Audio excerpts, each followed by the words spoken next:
اینی که میبینید منم. شما هم احتمالاً تو اولین ویدیو من هستید. من از یوتیوبر شدن چند تا هدف دارم. هدف اول لوح 100K یوتیوب، یکیشم خودم ساختم. هدف دوم جایزه دوان اواردز. هدف سوم درآمد دلاری. برای من که نه. و هدف آخر ویدیوی مشترک با کوروش. اینم مثلا کوروشه. کاغذ رو چسبوندم به دیوار جایی که باید میرفت. حالا بریم سراغ این که چرا من میتونم یه یوتیوبر خوب بشم.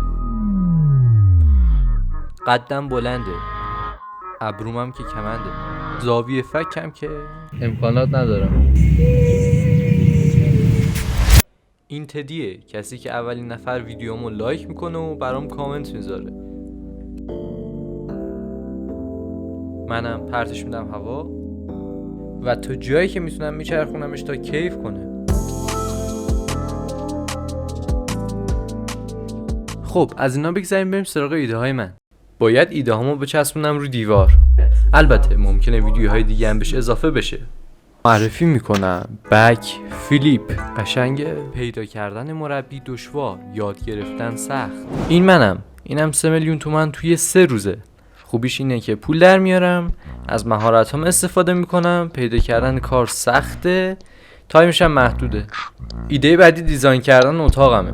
خوبیش اینه که چالشیه، خودم همه کارش انجام میدم مثل این وسایلی که برای خودم درست کردم و هزینه‌اش بالاست دیگه. چه کار کنیم که وضعیت زندگیمان درست شود؟ برای این موضوع هیچ ایده‌ای ندارم. وقتی میخواستم پرینت بگیرم برق رفت. اینی که ببینید مثلا منم و اینجا هم 6 تا تیکه داریم که بهش میگن 6 پک. مد داره، قشنگ میشم، کیف میکنم، فقط تایمش یکم محدوده. من تو بچگی یا مدل موهام بلند بوده یا کچل بودم یا فشن بودم، بالاخره با هیچ کدوم حال نکردم. اینی که میبینید پروژه فیم امیرعلی امارتی بود که خیلی خفن بود، ولی این پروژه من خیلی بزرگ و خفنه. معرفی میکنم ابر پروژه. البته پرچم مال منم تکون میخوره.